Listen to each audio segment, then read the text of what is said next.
You're listening to American Timelines. American Timelines. American Timelines by History for Jerks. History for Jerks, the greatest podcast ever.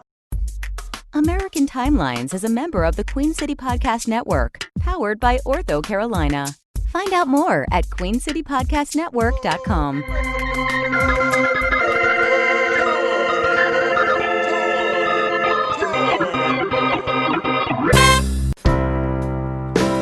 So now I'm obsessed with time. Come on, tell me about the time. Had it all in my hand tonight. All right. Do you know what episode this is? No. No idea. I'll tell you. 70 something. I know. What is it? 79? 77. Oh. You thought we'd accomplished more than we have. All right. Welcome to another episode of American Timelines. Not just another episode of American Timelines, but episode 77, y'all. And I'm Amy. Inching up closer to 100. And I am You're Joe. television. I'm American game show celebrity Bruce Valanche. All right. Don't I look like Bruce Valanche to you? This bit's been seen some better days. I'm Bruce Valanche. Okay. Ladies love This Bruce is the Valanche. podcast that brings you all the crazy, nostalgic, interesting things from the past. And we do it year by year. Yeah, that's what we do. LL Cool BV. And we do it month by month, actually, is what we should say. Yeah, month by month or, yeah, kind of day by day, actually. Yeah. Ladies love cool Bruce Valanche. That's what they say. We do it day by day. And Anyway. we are in the end of 1963 today. Yeah, sort of. Yeah, we're in fall. We're in fall of 1963. But before we jump in, I need to make some apologies about last episode. Corrections and apologies. All right. And I blame mainly my editing for portraying me as a worse person than I am. Corrections and apologies.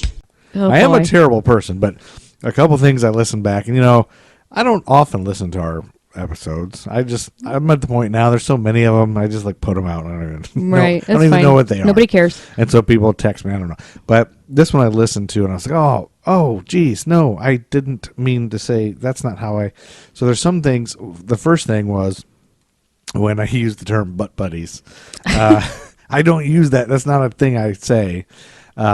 And I edited out a whole thing. Big long story. A big long story about the term butt buddies, and there was a guy from high school that said that all the time, and that's why I used it, and I intro that into telling that story. And then you reminded me as I was editing that I've already told that story several times, and it's dumb and long, and Yeah. so I cut that part out, but I left in me saying butt buddies, so I just sound like a person who says butt buddies all the time, and I don't. That's not a thing that I say. Okay. So I don't want anyone to think that I'm the kind of guy that would say that stuff, say something like that regularly. I mean, maybe. Honey, this Anyway. this isn't your Me Too moment. This is my Me Too moment. Oh, here's the other thing. Corrections and apologies. Another thing I said, I really sounded really misogynist, but it's because I was trying. Sometimes I say things just to kind of get it, just for a reaction out of you. Sometimes, Right. I'll just say something and just to hear you go, what? Rarely works. Yeah. But this particular time, but I usually just say, I'm just kidding or something like that, which is probably stupid. I probably shouldn't say that anyway. But I said when we were talking about the Beach Boys, 2 girls for every boy, I was like, oh, I've always wanted that. And you completely talked about something else, and I never got back to my joke. So I just interjected that like I'm just like some guy who wants to have 2 women all the time, like I'm some huge misogynist, and I'm really not. So I just wanted to. Okay. Do you feel better now? Let people know that I'm a one-woman gal. Are you feel better now? Guy. I'm a one-woman guy. I do feel better. Sometimes I listen, I'm like, I'm not, that's not me. I could do better. I say do better to myself. Okay. Do better, Joe. That's fair. You Okay, know? so let's get on with the episode now. Like, I'm never going to get in Trump's cabinet. Did you hear what I said? Yeah, I know. But I'm just saying, I'll never make it in Trump will never pick me for his cabinet if I don't do better. Right. So, okay, we're in September of 1963. That's where we're going to jump in this episode. Yes. And you want me to just go ahead and start? I do. Okay. I think it's beyond time. Whoa, burn. Let me take a sip of this Modern Times beer, Hazy Mosaic by Orderville. And then I'll get right into September 1st, 1963. Okay, we got to wait for this. Oh, that's Refreshing. gross. It's not gross. It's refreshing. People swallowing is gross. It is? The sound. I don't think it is. All right. People like it. People. Let's start. All right. On September 1st, 1963, troll dolls were invented. Oh, yeah. They were. Do you know the story about this? No. They were originally created in 1959 by Danish fisherman and woodcutter Thomas Dam. Dam could not afford a Christmas gift for his young daughter Lila, and so he carved the doll. So he from made the ugliest doll you could ever imagine. He for made her. it. He made it from his imagination.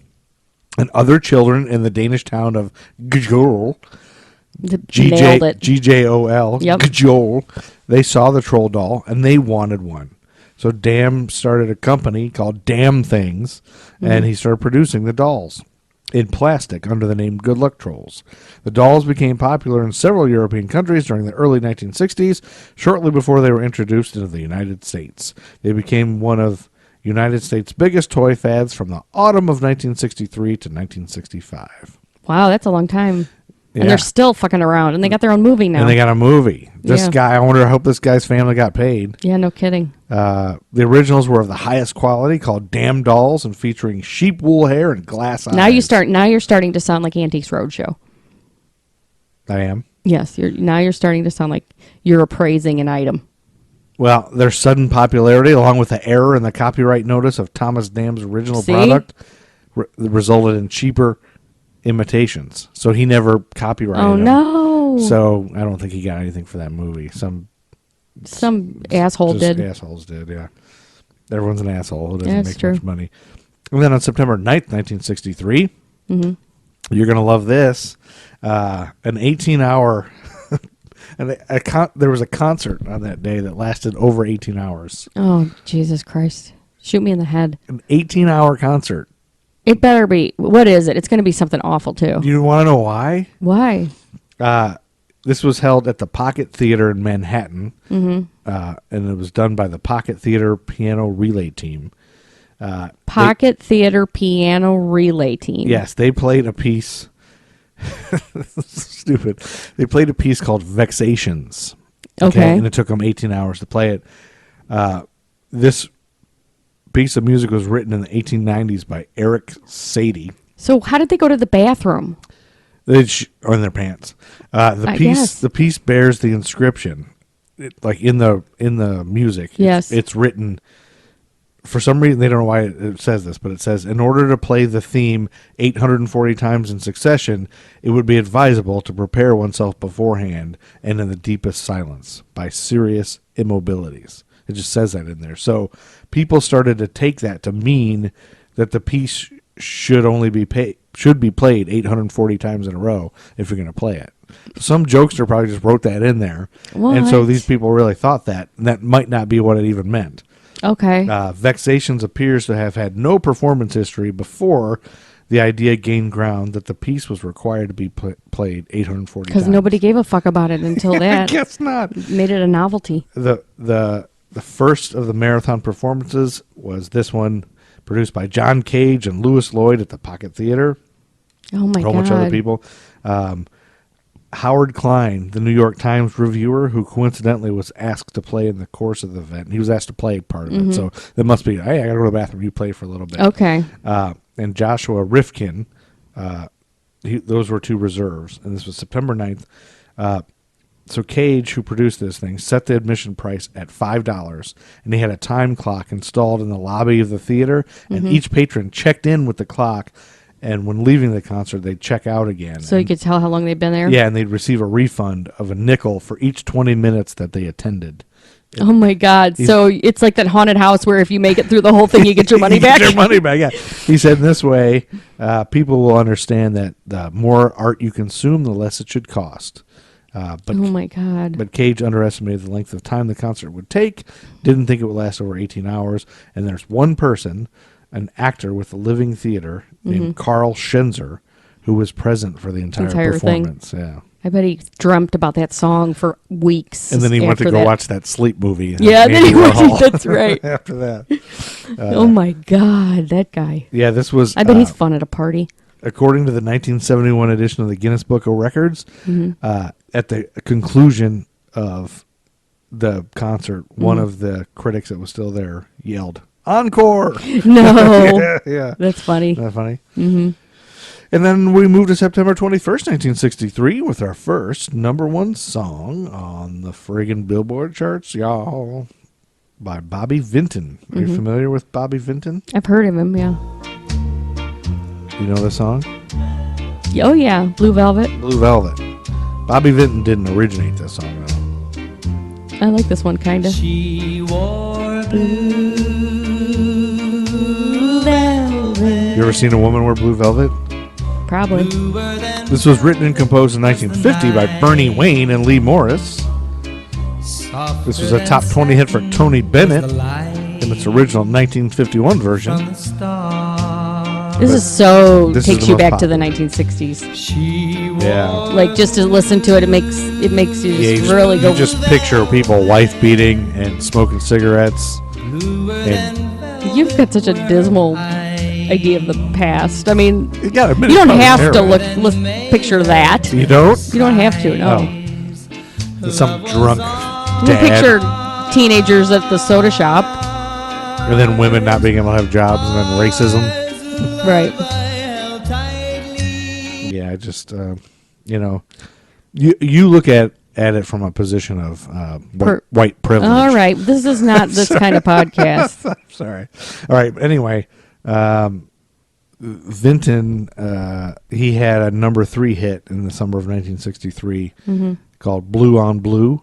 So he decided to record an album of all songs with the word "blue" in it. In the title? In the title. Oh my god. So Kind of a dumb idea. yeah. What I'm gonna make I'm gonna have orange in all of my titles. So music publisher Al Gallico suggested Blue Velvet, that he should cover this Tony Bennett song, and for his Blue album. And so he sent his secretary with $1 to the music store to purchase the song sheet music. An hour later, Vinton had recorded Blue Velvet in 2 takes. Kind of like Picasso's Blue Period. Yeah, kind of like that. Yeah. And Vinton didn't expect this to be a hit, but he thought "Am I Blue" was going to be the big one on there. And it was. And it was Blue I Velvet. wonder what other Blue song. I wonder if he had one called "Blue Balls." He probably did. What else is blue? Blueberries. Blueberries. And then on September 24th, 1963, we had the debut of a new television show Yes. about more hillbillies.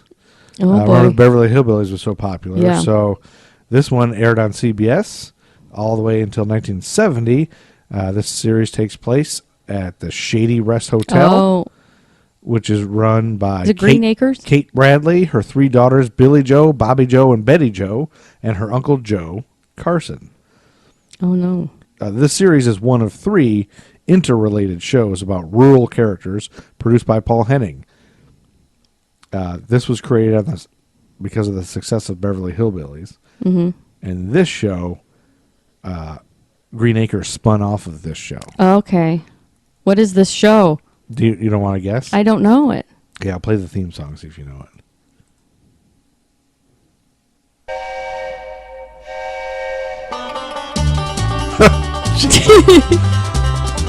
You know this? I don't know if this is well known. I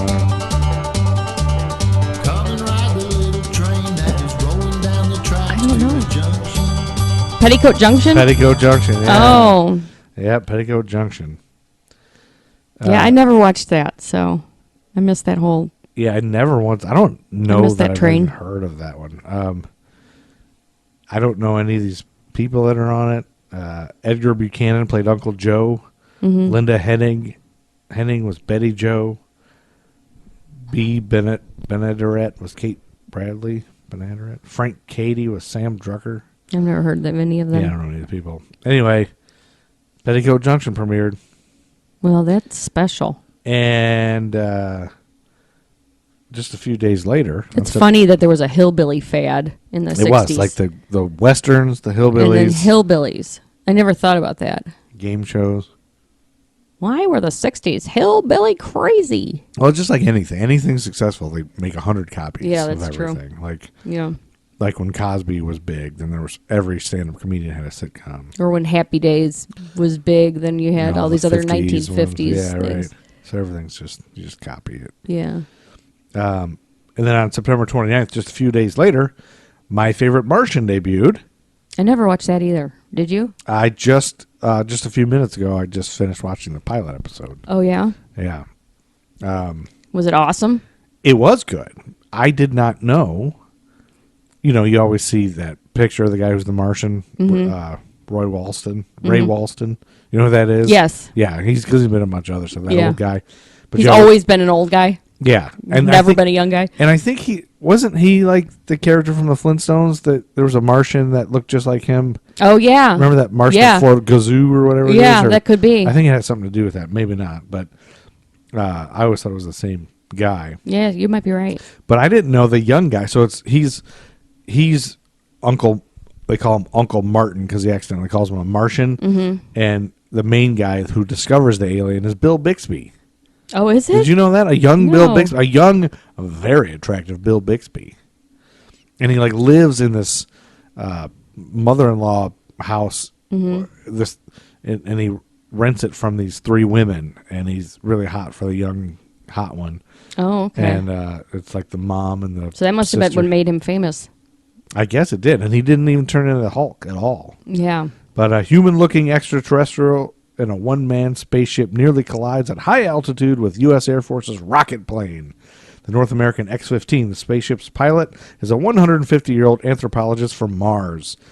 Tim O'Hara, a young newspaper reporter, played by Bill Bixby, for the L.A. Sun, is on his way home from Edwards Air Force Base, where he had gone to report on the flight of the X-15. Returning home to L.A., O'Hara spots the same silver spaceship coming down quickly, after which it crash lands nearby.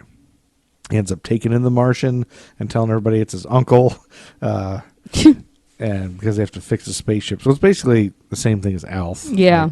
Except it's a guy. But it's pretty dumb. In the first episode, he can turn invisible. Mm-hmm. Like when other people are around, he turns invisible so he can carry him and stuff. I don't know. He mind controls a dog. But I think I'm going to start watching the rest of it. You like that? It's on YouTube. I'm shocked it's on YouTube. Anyway, they live above the garage and other stuff. And then October 1st, 1963. You almost said 1993. I don't know why I said that. I can't read. October 1st, 1963, we had the release of one of the Best Picture nominees, starring Mr. Sidney Poitier. Was it To Sir with Love? Nope. Lilies of the Field? Yes. Did you ever see this? Yeah. It's good. A traveling handyman becomes the answer to the prayers of nuns who wish to build a chapel, or as they say, a chapel, in the desert. Directed by Ralph Nelson. Sidney Poitier, Lilia Scala, and Lisa Mann are in this. Mm-hmm. I watched the trailer for this, and an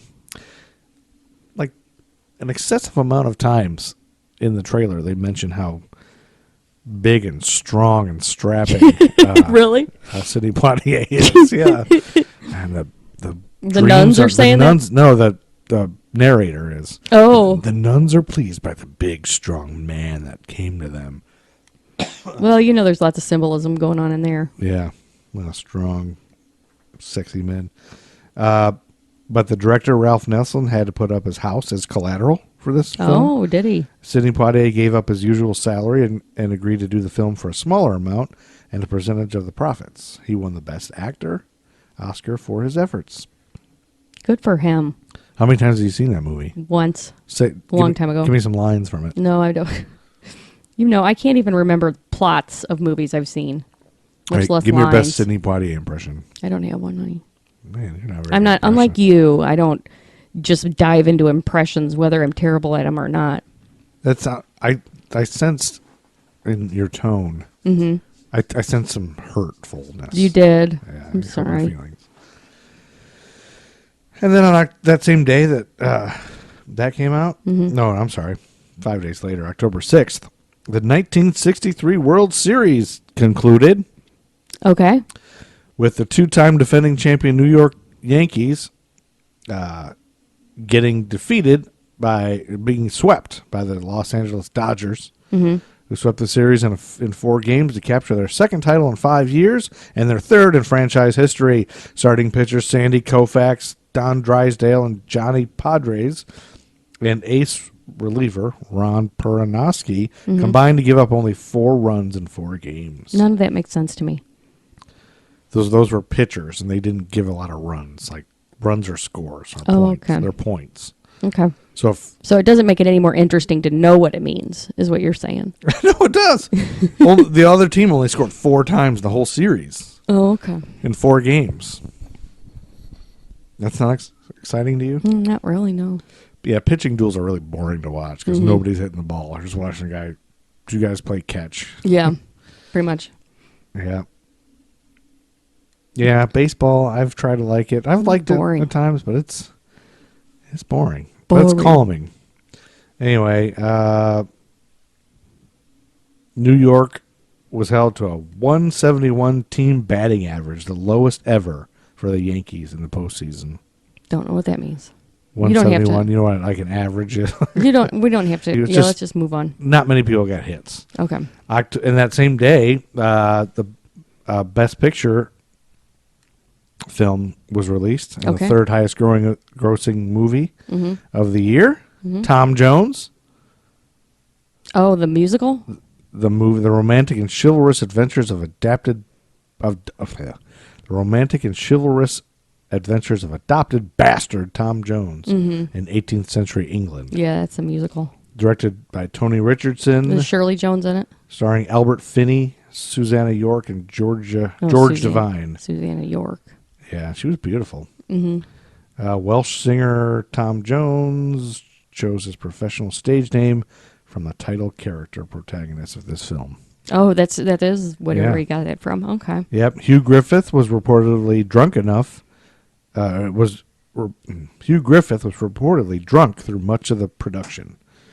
The scene in which his horse falls on him was not planned, and many believed he was saved by virtue of his inebriated condition. Wait a minute. So he really was drunk? Yeah. Oh, wow. The actor was drunk, and That's funny. said I don't know why being drunk would make him survive a horse falling on him, but Maybe. Yeah. the film incorporated every frame of footage before rescuers entered the frame to save him. Oh, yeah. So I guess you have to watch that and watch a horse fall, and it wasn't planned. Man. Isn't that crazy? Yeah, I'm surprised he didn't get killed. Yep. Because that'll hurt. A horse stepping on your foot breaks the bones in your foot. Horses weigh a lot, Yeah, they do. and bones are brittle.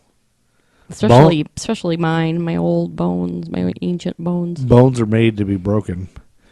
And then October 12th, 1963, we got another number 1 song. Okay. Blue Velvet is pushed off by Jimmy Gilmer and the Fireballs. Yeah. Yep.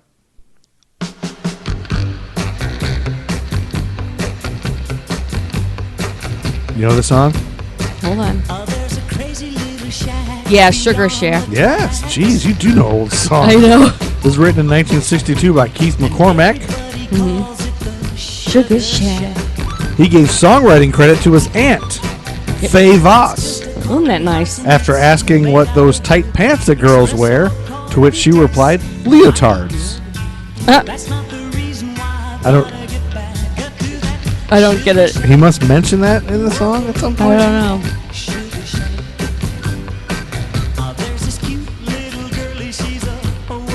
The unusual and distinctive organ part was played by Norman Petty at his studio in Clovis, New Mexico. Yeah, he goes. It's a Hammond Solivox. It's so funny. So 60s. The original instrument can still be viewed on display at the Norman Petty Studios today. 60s love their organs. Everybody's grandma had an organ. Yeah, my grandma had an organ for sure. Isn't that funny? Anyway, this ended up being Billboard's number 1 song of the year. Oh, I love they had kids' organs. That was a big kids' toy. You get an organs. organ. Yeah. Yeah, organs were a big deal. You all right? Yeah. November 7th, 1963, the second highest grossing movie is released, and this was also nominated for Best Picture. It's a film called It's a Mad, Mad, Mad, Mad, Mad, Mad World. Yes. A group of motorists hear about a crook's hidden stash of loot and race against each other across the country to get to it. You know, I don't think I've ever watched this movie. I was just watching it a little bit earlier. Where I have it on the YouTube TV. I've recorded it. And I was watching the beginning of it. The way they find out about the crook having the stash is he drives off of a cliff and flies out of his car. And then the last words before he dies is like, "Oh, there's a bunch of money at this place." And then they all race for it. Those are crappy last words. Yeah. Well, then he like kind of dies, and then he wakes up again, and he thinks this guy is his aunt, and then he calls him Aunt Belle or something. So it's a comedy, you're saying? It's kind of silly. It's kind of like Smokey and the Bandit or whatever, like a mad dash for stuff, but it's an old school. Okay. But it looks like it's been pretty restored on the film, the TV version that was from Turner Classic Movies. I would watch it. I'm going to watch it. They do quality programming. They do quality programming. This has Spencer Tracy, Milton Berle, Ethel Merman. Ethel Merman screaming at somebody the whole time. So it's just like Cannonball Run with all the stars. Yeah, with all those people, yeah. Jack Benny had a cameo, but it was originally offered to Stan Laurel from Laurel and Hardy. Oh. But Laurel turned it down because when his best friend and partner, Oliver Hardy, died in 1957, he pledged never to perform again. And so he kept that promise the rest of his life. Wow. Yeah. Isn't that something? They were butt buddies. Stop. Why do you keep saying that? I just did that whole apology. I know. You're terrible. Nah, see, I was setting it up for that joke. Yeah, see? there you go. No, they were. And it's okay if they were. There's Who nothing knows? wrong with that. Who knows? Everybody was back then. I don't know about everybody, honey. No, I mean, butt buddies is what you call your friends then. I don't think that's true either. Because everybody slapped. They called grab ass. They play each other. Nobody did. Anyway, this was the film debut of Jonathan Winters. Oh. He's a funny guy. Mm-hmm.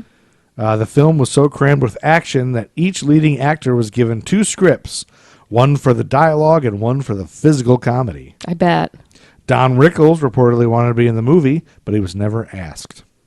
Poor guy. He never let Stanley Kramer live it down either, even heckling him about it from the stage whenever Kramer came to see one of Don Rickles' shows. I want to be in that goddamn movie. Don Rickles, I think, was supposed to be really funny. Yeah. Well, he was he was one of those guys. Remember, we talked about that show he had that was like completely filled with racial slurs. And then on November 16th, 1963, Nino Tempo and April Stevens take over the #1 spot on the Billboard chart. You know who they are? No. They're brother and sister.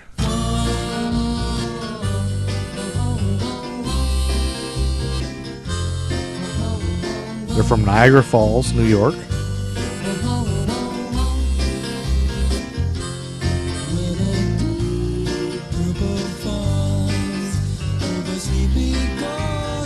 I don't think I know this one. Deep Purple.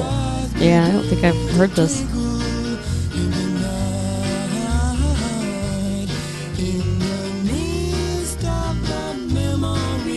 I'm going to fast forward because there's something this is known for. Breathing my name with a sigh. In the still of the night, once again I hold you tight. It's so cheesy. So with her, this is known for her saying those, speaking the words in the second half of the song while her brother sings. Yes. Because when the duo first recorded the song as a demo, Tempo forgot the words, and Stevens was speaking the lyrics to remind him. The producers thought Stevens' spoken interlude was cute and should be included in the finished product. But according to Stevens, her brother was not as easily convinced.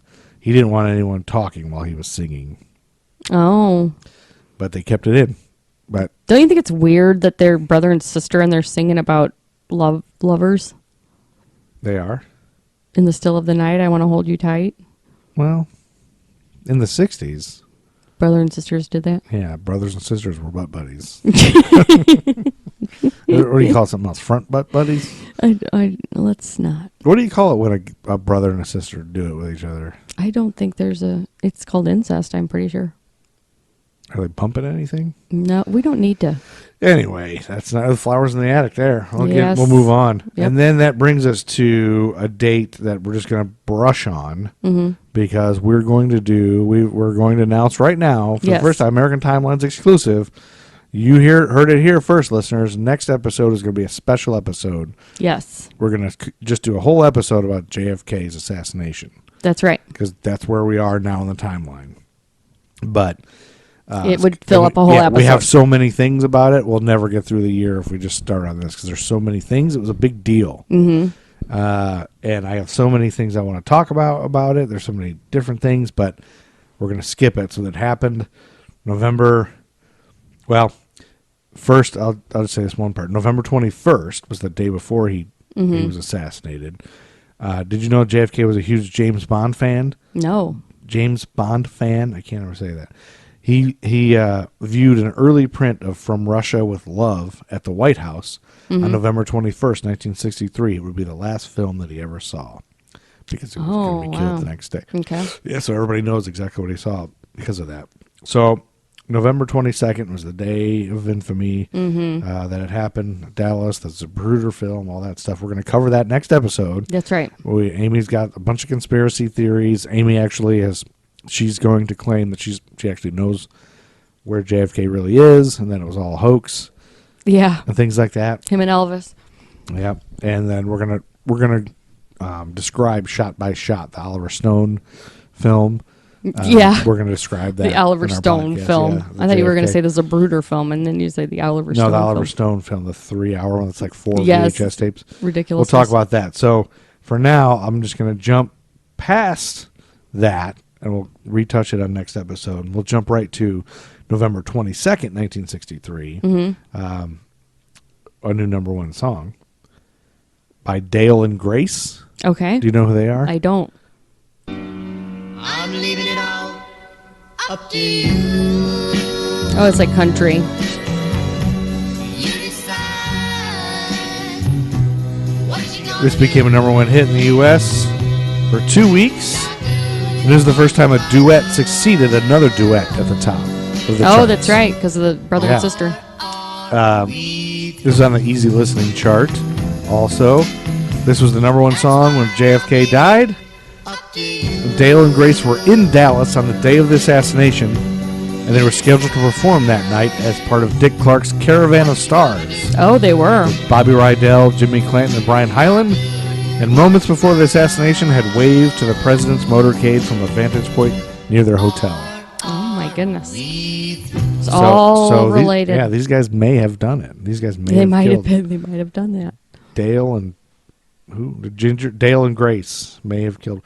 It's Dale Houston and Grace Broussard are their names.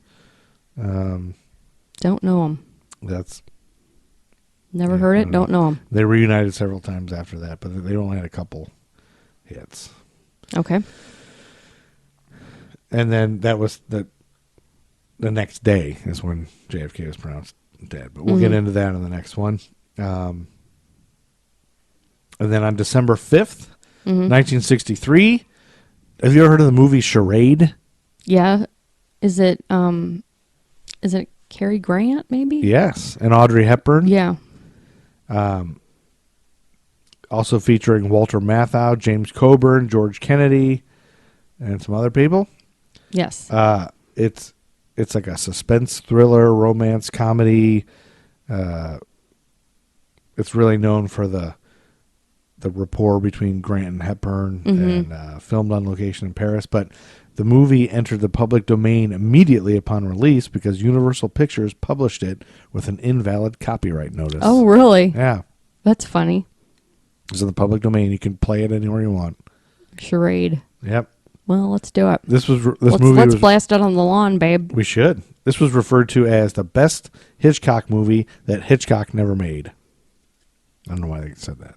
Yeah, I don't know why they said that either. It seems like a Hitchcock movie. Yeah. And then on December 7th, 1963, we have another number one song, and by far the worst one of the year, and the last one of the year. Okay. It's a French song. Oh, I know this one. This song was in a nun movie. This is performed by the Singing Nun. Oh, yeah. The song's called Dominique. The Yeah. Singing Nun is À the... l'époque où Jean sans terre d'Angleterre était le roi, Dominique notre père Yeah, they always combattit play les this thing. albigeois. This is about Saint Dominic, a Spanish-born priest and founder of the Dominican order.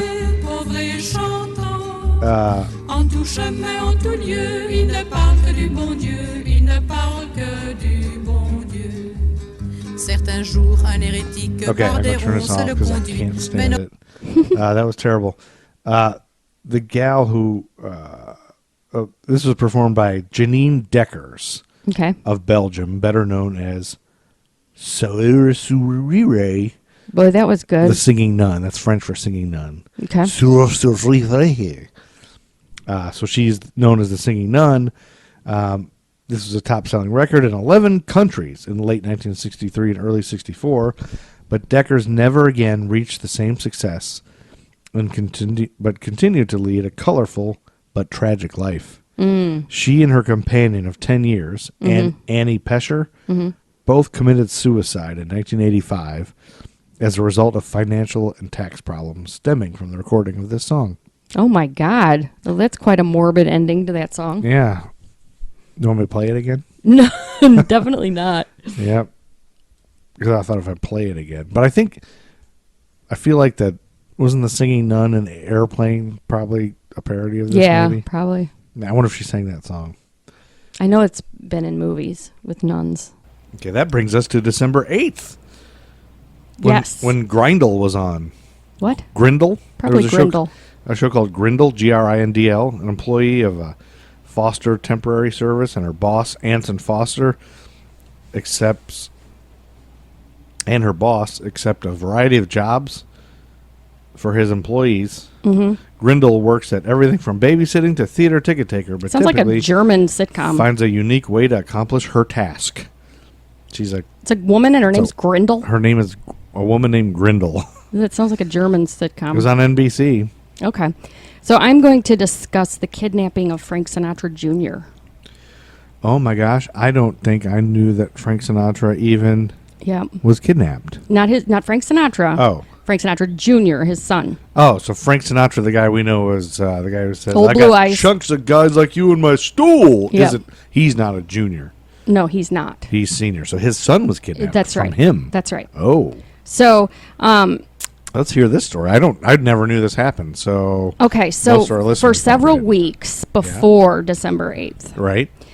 two 23-year-old former high school classmates from Los Angeles named Barry Keenan and Joe Ansler, Oh, two fellas, huh? they had been following Not co-eds. 19-year-old Frank Sinatra Jr. for several weeks from city to city. They've been just following him, like, because they're a big fan. Like stalking him. Oh, Frank Sinatra Jr. Right. So they weren't, like, following his concerts and listening to No, him they sing. were just stalking him. They were stalking him. They were planning on kidnapping him. Oh, jeez. They wanted to snatch him and demand a ransom from his wealthy father. You said snatch. I did. So they decided December 8th, 1963 was when they were going to strike. Oh, so they decided, instead of watching My Favorite Martian, the episode where Uncle Martin falls under suspicion of being a notorious jewel thief, but Martin and Tim set a trap for the thief, employing good old Martian know-how. They decided, instead of watching that episode, Yes. that they were going to Kidnap someone instead. Frank Sinatra Jr. This was days after the assassination of JFK. Oh, yeah, which we were going to cover in our Yes. next episode. That's right. Our special episode. So at that night, Frank Sinatra Jr. was performing at Harrah's Club Lodge in Lake Tahoe. Okay, so he was a performer. He was a also singer. performer. He wasn't just... That's true. He- yes. he wasn't That's why ju- they were following from city to city, because he Gotcha. was performing. So they were, like, going to his show. So I thought maybe he was just like a little kid that they were No, following he was around, but He was an 19. adult, a 19-year-old. He was his footsteps. Yes. And so... Did he ever make any good songs? Like, I is he don't think famous for so. anything? I don't think I don't so. think I knew there was a Frank Sinatra Jr. So that night there was a full-blown blizzard going on. in Lake Tahoe. This is on the border of California and Nevada. Oh, a blizzard. Yeah. Really? There? That far south? Yes. You know, I'm picturing, I shouldn't be picturing this, but I'm picturing Frank Stallone. It's not, I don't think Because, you know, whenever it's even a close. celebrity relative that's not famous or not You think successful. of Frank Stallone? Yeah, I think of Frank Stallone. So there's a knock at the door of room 417. Knock, knock, knock. That's my sound effect.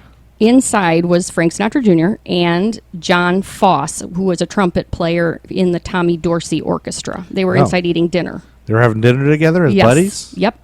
Were and they it was 9:30 lovers, p.m. or are they That's just- unknown, honey. We don't know. That's Okay. their beeswax. Oh, it's none of our business. That's true. It was 9:30 p.m. All right. and they were relaxing. They were going to perform at 10, so they were just Oh, chilling a out. little pre-show meal, Yes. if you will. Suddenly, Uh-oh, something suddenly happened. the gunmen come in with parkas on, Gunmen come in. Those guys, Those two guys. stalkers, they're gunmen. Yeah. They come in with parkas. but they're pretending to be room service waiters. Oh, so their guns aren't blaring. When they knock at the door, they pretend they're room service, Oh, and when room they service? open the door, they burst in and they Okay. start demanding money. I was going to say, like, how many room service people wear parkas? Parkas, that's true. So they bound and gagged Foss. Okay. Then they blindfolded Sinatra, threw an overcoat over his shoulders, and forced him out into the snowdrifts towards a Chevrolet Impala. Oh, it's cold out there, and you know, people are known to scream and holla about Chevy Impalas. Yep. So hopefully nobody was screaming because they were trying to get away. That's right. So before leaving, one of them Yeah? ripped the telephone line from the wall and said to Foss, "Keep your trap shut for 10 minutes or we'll kill your friend. If we don't make it to Sacramento, your pal is dead." Oh, I'm glad they used that old school gangster voice. Yeah, I know, they- from yeah. gangster movies in the 30s. That's right. That's Okay. what they did. See? So they drive off, and less than 15 minutes later, Foss gets out of his bonds and He calls gets untied. and he calls the band's manager, Tino Barzi. Wait, how did he call if the phone's ripped out of the wall? I don't know. He alerted. He alerted he the band's alerted. manager. So maybe he the must have manager was down the the hall or hall. something. Yeah. Oh, he was. He was next door. Oh, Sorry. he was next door. So, that yeah, he was- goes next door. I'm glad my sleuth skills have helped you That's right. tell the correct story. So they call the police. Officers from Zephyr Cove substation 5 miles away Hold on, arrive. they said the guy told him not to call the police, But they did. but they did it anyway. Yes. So the Why not officers follow arrive, directions? Okay, officers are there. and since kidnapping is a federal offense, Oh. FBI agents from Reno quickly swarm into the. It's just Area. as serious as tampering with mail. Yes. If you poop in a mailbox, a public mailbox, it's just as serious. And you as know that this. from experience. I never said that. All right. Maybe. So, maybe I don't. For the listeners to figure out. Frank Sinatra Sr. had been at Oh. home in Palm Springs. I got chunks of guys like you in my stool. All right. That's not going to get old. That's my impression. I know it is. So That's Phil Hartman's impression. it That's is. my impression of Phil Hartman's impression. Rest in peace. So they meet with him, Okay. and they assume the motive is money. Yep. So let me guess. Frank says, "Let him kill him. I don't care." No, he they didn't. won't do it. No, he was mad. Oh, he was mad. So the FBI recommended that Sinatra wait for a ransom demand, pay it, and then allow the bureau to track the money and find get the it back. kidnappers. Okay, because Frank's connected, right, Right. to the mafia and stuff. That's what. wasn't That's he? That's the rumor. Yeah, but he was loaded too. Yeah, of course. You know. He had so much money. So meanwhile, the next day, Yeah, why would you go after this guy? Why would you go after Frank Sinatra? I know because he's like all these mob connections. and Everybody stuff. knows he's got the mob connections. You're done. Yeah. So meanwhile, the next evening, Yep. Keenan, one of the guys, Barry Keenan, Barry Keenan. Keenan's his last name, not Keenan. Not to be confused with Keenan Ivory Wayans. right? He calls a third conspirator named John Irwin. Oh, there's another guy. Who was going to be the ransom contact. Oh, okay. That's smart. Have a third person be the contact. Mm-hmm. That's always the way to do it. So then Irwin calls Sinatra and tells him to await the kidnapper's instructions. So the snowstorm had shut down the South Lake Tahoe airport. Okay. So he flew to Reno, where he was met by William Raggio, the DA of Washoe County. Who flew to Reno? Frank Sinatra. Okay. Where he met with the DA The of DA Washoe of Washoe County. County. It's so funny because it's Reno and Washoe County, and it all makes me think of Reno 911. That's a great show. It makes me Dingle? think. It makes me think of those guys are Yeah, involved in this. dealing with this. So they return to Reno. They try to go. they try to drive over these icy, storm-swept Spooner Summit, which was an area there. They couldn't, so they returned to Reno, where they set up headquarters in a 3-room suite at the Mapes Hotel. Offers to help came in. Airplanes, helicopters, mounted horsemen, all over the world. Everyone heard about everybody Frank heard Sinatra about Jr. it. being kidnapped. Yes, so there's all these telephone calls. Attorney General Robert Kennedy called, and this was right after JFK was killed. Ah, but my he brother called just and, died, but I'll help you see. Yeah, he called. He promised federal help. So it became a 2-state manhunt. And it utilized nearly 100 California and Nevada sheriff's deputies and 26 FBI agents. Oh, my gosh, that's a lot of personnel. And they looked everywhere. They left no stone unturned. Oh, good thing they turned over all those stones. The police were able to trace the car's tire chain tracks through 6 inches of fresh snow. So it was kind of a good thing that the snow had fallen. How do they know what car they were in? Well, they know. I don't know. They Okay. figured it out. So the abductors were heading east toward Carson City, Nevada, not west, or is what they originally had thought. Oh. Roadblocks were thrown up on every highway in the region, but no suspects were apprehended. The criminals somehow managed to slip through the net despite all of this. I was going to say, if there's that much snow, just anybody on the road is pretty much a suspect. Right. So on Monday, December 9th... Oh, you mean the same night that The Outer Limits was on, which was kind of like an Alfred Hitchcock Presents type show. And this specific show was called It Crawled Out of the Woodwork, about an energy being that was accidentally created overrunning an experimental power station, and this giant ball of energy takes over, kills people, and then turns them into zombies that kill other people. Oh, wow. Yeah, you would probably like that I probably show. would have liked that show. So on that night, That show was on. Sinatra receives the first of 7 phone calls from the abductors. Okay, 7 phone calls. Let's do them. Call number 1. So What happened? he used a basement exit at the Mapes Hotel to elude reporters because there's this big group out front. Mm-hmm. And he jumps in the car. Frank goes out the basement. And he speeds off towards Ron's gas station, 30 miles south of Reno, because that's where they told him to go. The The abductors abductors. did. So go to Ron's Yes. gas station. So then another call at that gas station sends him to a different gas station So it's for like more these, details. So these are payphone Yes. calls. So Yes. he's just waiting by a payphone, like a classic movie thing. I wonder if So- there's a movie about this. So then he went. They told him to go to a different gas station All for right. more details. Another gas station, not Ron's. Is it Deb's gas station? It could have been Deb. So that night he flew to Southern California then to await for further instructions. The cool kids call that SoCal. So the abductors were meanwhile jazzed up on some Percodan and some Coca-Cola and no sleep for 2 days. Yeah, you can't sleep when you're abducted somebody. You got to stay awake, man. So Keenan hopped up. decides he's going to drive back to Lake Tahoe in the rented Impala that they had. With the suspect? Yes, with Frank Sinatra Jr. The kidnappee? Yep. And he strapped skis on the roof for a winter tourist effect for his car. That way they all just, they're just a tourist. And I wonder if Stockholm Syndrome is setting in yet. I don't know if it ever does. Where in Frank's this starting to situation. like his captors. So then on December 10th... Oh, you mean December 10th, the same day that on Petticoat Junction that we talked about earlier, Yes. Uncle Joe has come up with another scheme to attract guests to the hotel. This scheme involves advertising it as a wedding honeymoon destination, and the special wedding honeymoon package would include, among other things, Uncle Joe actually officiating the wedding ceremony shirtless. That's not what happened. He is officiating it. Yes, but he's not shirtless. He might be shirtless. Yeah, that would actually make it more entertaining. Yeah, probably. shirtless wedding, baby. So Keenan passed along the demand for $240,000 in ransom. That's not a lot. But back then, it was a lot. yeah. So Sinatra like gets the money 240 together, grand. gives it to the FBI, who Okay. photograph all of it. Then they make the drop. Aha. And per his instructions, between 2 school buses in Sepulveda, California. Sepulveda. Do you know that? That's Sepulveda, yes. Oh, okay. That's California. Where I think my brother used to live there. During the early morning hours of December 11th is when that happened.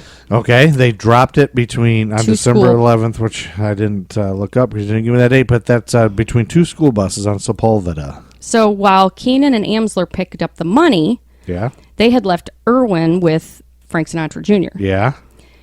Irwin, In an undisclosed location? yes, but he starts getting nervous. Oh. And he starts falling in love with Sinatra Jr. Well, he decides to let him go. Well, they got the money, so let him No, go. they had just left to go get the money. Oh. So he decides he's just going to let him go because he gets nervous. He doesn't want to do this. So There's he lets him always go. somebody who ruins a plot. He I lets know. him go. He lets him go. Then a little bit later, Sinatra Jr. was found in Bel Air. He had walked a few miles along, and he alerted a security guard that he saw. Do you think there's any chance he got in a cab and shouted to the cabbie, "Yo, Holmes, to Bel Air"? No, I don't think that happened. And was there Uncle Phil involved? Then the security guard hears the story, Yeah. and realizes who he is. Yeah, and you're had Frank Sinatra Jr. and oh my had God. heard about it. Everybody knows about this. Yeah, and so to avoid the press, he puts Frank Sinatra Jr. in the trunk of the patrol car, so that nobody can see that he's in the car. I don't know why he didn't just lay down in the back seat. And That seemed a little extreme. I know. So he takes him to Get his in that trunk mother seat. Nancy's house. Nancy Sinatra. Everybody knows Nancy Sinatra. Well, that was Nancy Sinatra. I think they named the daughter Nancy too. I think Nancy Sinatra that sings "These Boots Are Made for Walking" is That's Frank his Sinatra's Frank's daughter. These boots are made for Yeah. walking. So Is that right? I think. Yep. She was born in 1940. She's an American singer and actress. She's the elder daughter of Frank Sinatra and Nancy Sinatra. Yes, you're right. So that's weird that they named it. It was like a junior, but Yeah. a woman. That you don't ever hear about. You don't ever hear Nancy Barbato Sinatra. that. Okay, so She's dead. they take him to. Okay, so Anyway.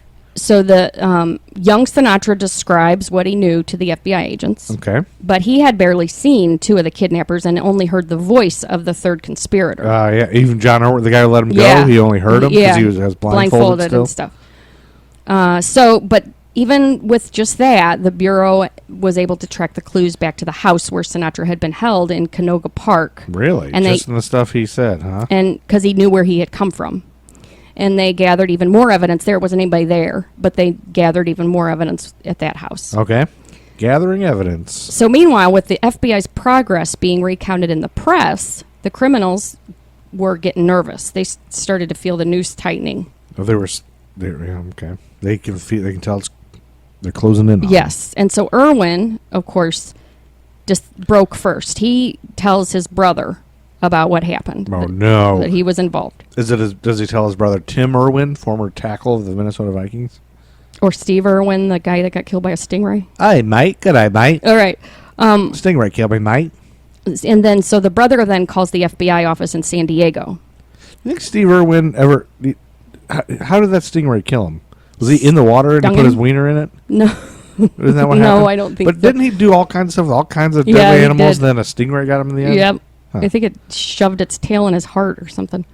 And I think his daughter now is like an Crazy animal person. animal fuck with her. Isn't that what they're called? Somebody Yes. just fucks with animals? Yep, I think so.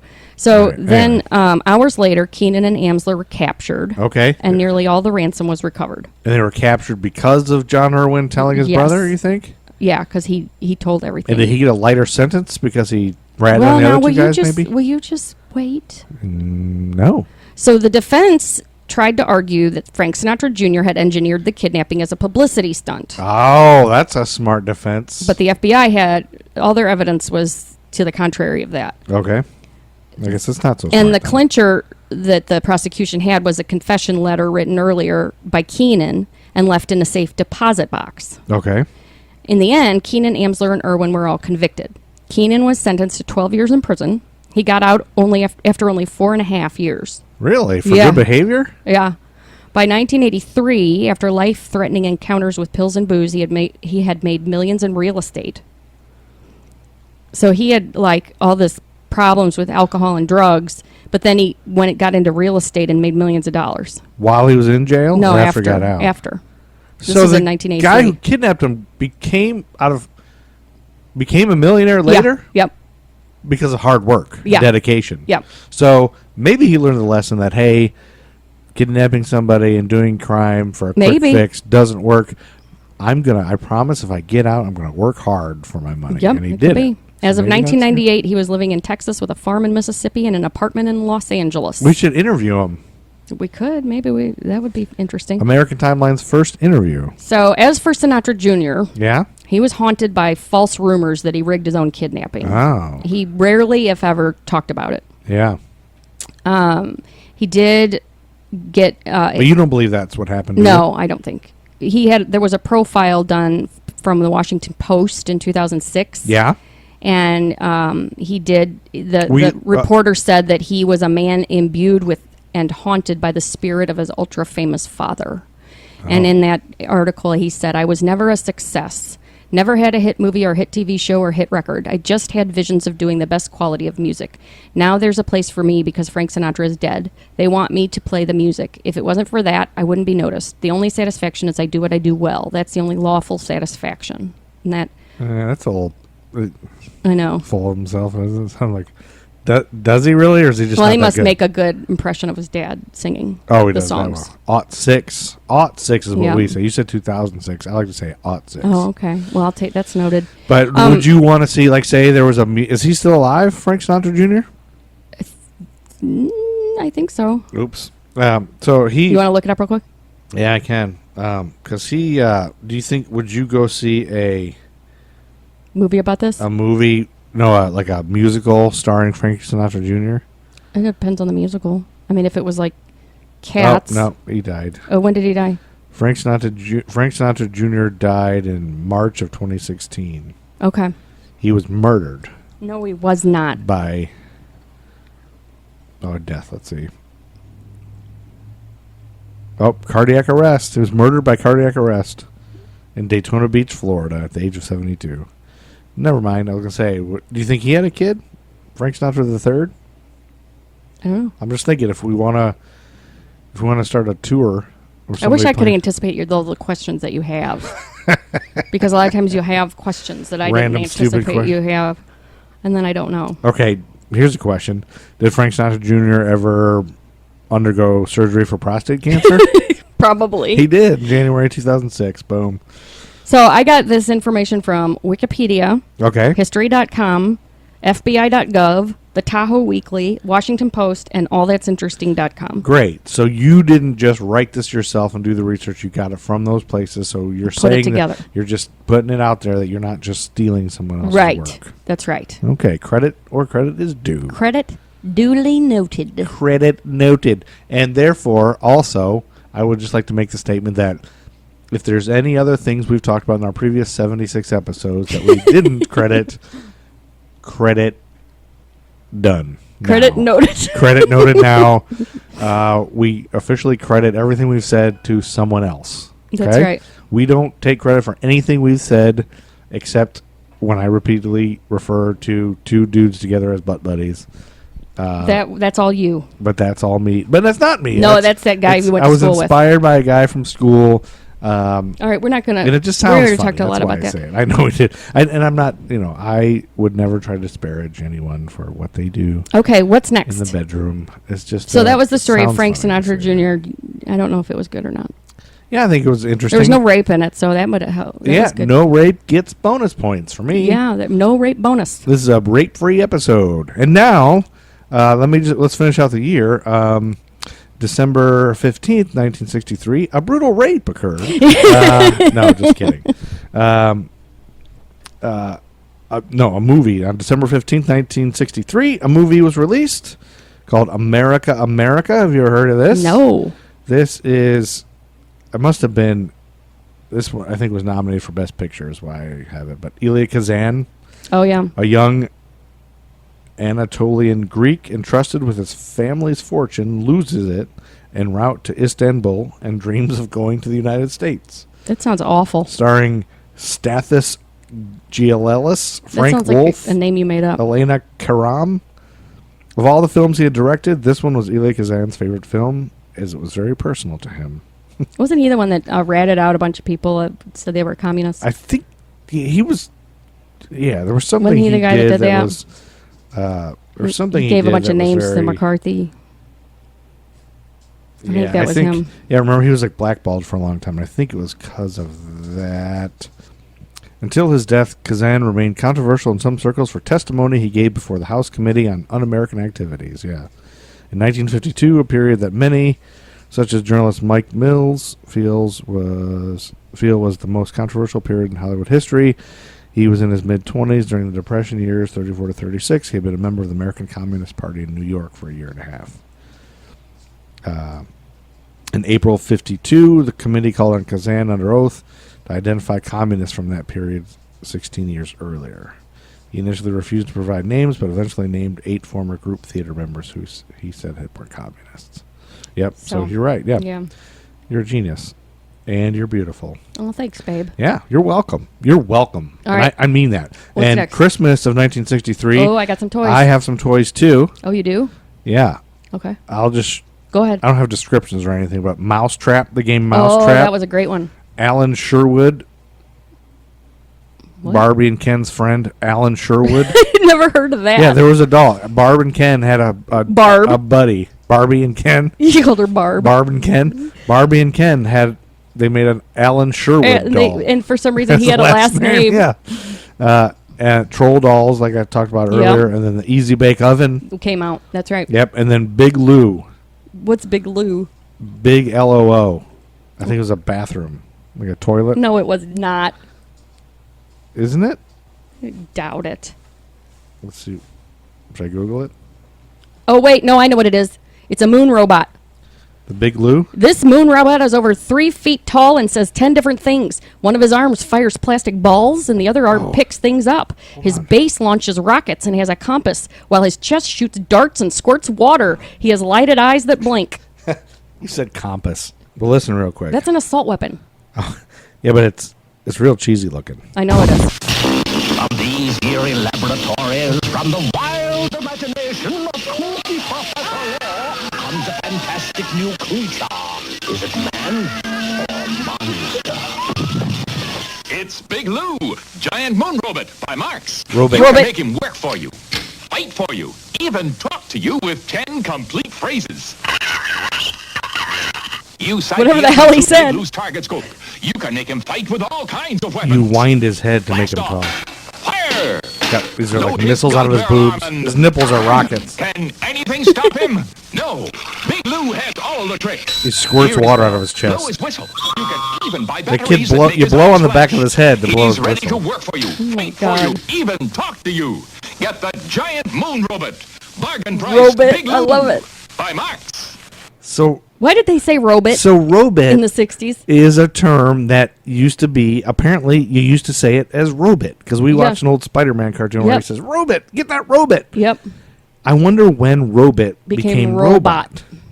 So still in the 60s, it was robot. Isn't that funny? And this thing is showing this kid playing with it. It's Yeah. like this robot is like 4 feet, almost 4, like 3.5 feet tall. Oh, it's that big. It's huge. It's like, yeah, it's like almost as tall as the kid. And it's real clunky looking, but of course it's the 60s. There was also Bozo the Clown talking doll, which looks like a total nightmare. He wears a blue and white polka dot suit and has rooted bright red hair. Pull his chatty ring to hear a number of phrases. No way. That's Scary. creepy.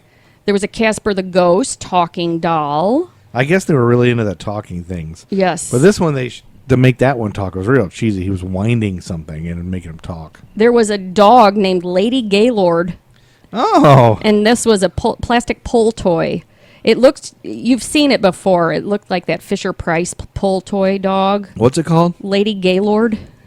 Remember that, wasn't that telephone that Fisher Price made was also a dog? It was like, you know what I mean? No. I don't know a dog telephone.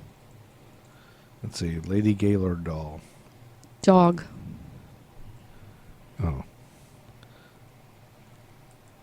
Oh, yeah, everybody had that, I think. Then there was Little Miss Echo. Can you imagine anything more fun than a doll that repeats everything you say to her? Yes. She has a magnetic tape recorder built right in. Oh, gross. There was a spy detective game, Tiny Chatty Babies, That's probably enough. and last one, Vacuform. Have hours of fun and entertainment by making plastic models of many small objects. Make planes, boats, cars, signs, decorations, comic buttons in your own molds. Of course, it would probably got so hot that it Yeah, it's one of those injured like wood. people.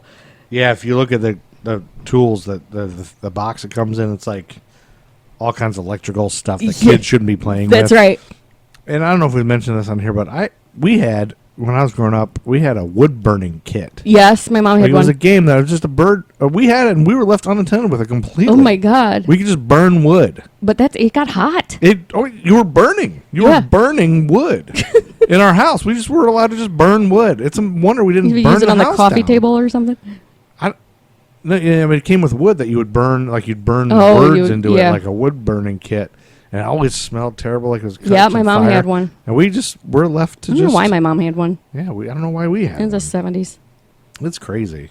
And those are some toys. Those are some toys, and then I think I got one more thing. Okay. On December 29th, 1963, Yeah. the 1963 National Football League Championship game was a 31st annual championship game played at Wrigley Field in Chicago, Illinois. Football? At Wrigley Field? Yes. A lot of people don't know this, but Wrigley Field still, I think to this day, holds the record for most NFL games played. What? Or most professional football games played in Oh. any stadium. I didn't know that. Because they played a bunch of games there. The Chicago Bears? No.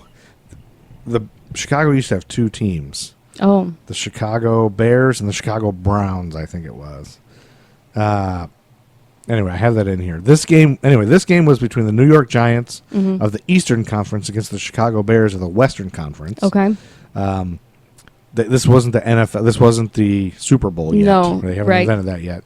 But originally, NFL Commissioner Pete Rozelle asked the Bears coach George Halas, to move the game to Soldier Field for its higher seating capacity and lights, as the game could extend into multiple overtime periods. Wrigley Field didn't have lights until 25 years later in 1988. Soldier Field was the home field of the Chicago Cardinals in 1959. Oh, that was another Not football. the Chicago Browns. I don't think there was a Chicago Browns. I don't know why I said that. The Chicago Cardinals in 1959. Soldier Field was the home field of the Chicago Cardinals in 1959 and became the home of the Bears not until 1971. Oh. So, did you know the Cardinals were originally in Chicago? No, I didn't know that either. Maybe I did. No, I didn't. When Halas refused, Rozelle moved the game's starting time up an hour to 12:05 p.m. Central Time for increased daylight, similar to 1960 at Franklin Field. The championship game was played in temperatures under 10 degrees Oh, Fahrenheit. God. Did anybody go see it? I'm sure people did. Although the young AFL was completing its fourth season, the NFL still regarded itself as the premier professional league of American football. Okay. As reflected in WGN radio broadcaster Jack Quinlan's comments as the clock ticked to zero on the final play. The Chicago Bears are world's champion of professional football. It was another 22 years before the Bears won another league championship. 14-10 was the score. The AFL game didn't happen until January because of football being on hiatus due to Kennedy's assassination. Yeah. Oh, wow. Now, Okay. So that is the end of 1963. 1963. We finished another year. We've put it in the books with a little asterisk Yes, the little asterisk. because we're going to have one extra episode of 1963, a very special Very episode. special coverage. A very special episode of Hanging with Mr. Cooper. Yo, No, I don't not want to hang Hanging with with you Mr. no more. Oh, no. A very special episode. That joke is, I got to credit that to some stand-up comedian who Yeah, said that. exactly. Anyway, the very special episode of American Timelines we're going to cover next week. Yep. The assassination of John F. Kennedy. That's right. It was a big deal. There's a lot of conspiracies out there. Mm-hmm. We're going to tell you what really happened, and we're going to try to find the comedy in the whole JFK's thing. murder. Yes. The Zapruder film. Yes. We're going to interview Oliver Stone next week about That's his right. film. He's going to be on. He's going to be on. Caroline Kennedy's going to be here. Arnold Schwarzenegger's in the Kennedy family now. He married Maria Yeah. Shriver. It's true. Maria Shriver is related to a Kennedy or something. She's a cousin, I think. Yeah. Yeah. And we're going to have my cousins on, too. No, since we're not doing cousins that. Anyway, that's it. All right. It's time to get out of here, Chuck Berry. Fuck out of here, Chuck Berry. Thanks for listening, folks. And I'm sorry for everything I've done. Yeah, he apologizes You don't apologize? overly. I'm not the one that uses butt buddies for Burley. No, butt buddies. All right, we don't have to. We just know sounds it. funny, butt I buddies. know. We know it. All right. You're my butt buddy. You are mine too, babe. Okay. So tired of hearing about the 60s. When you were all alone, no watchtower, kids in the sky. Well, I was barely a glimmer in my young daddy's eye. I said that we're so tired of hearing about the 60s. One more time, I said we're so tired of hearing about the 60s. Well, make me shut my mouth. American Timelines is a member of the Queen City Podcast Network, powered by Ortho Carolina. Find out more at queencitypodcastnetwork.com. American timeline. American timeline. American timeline.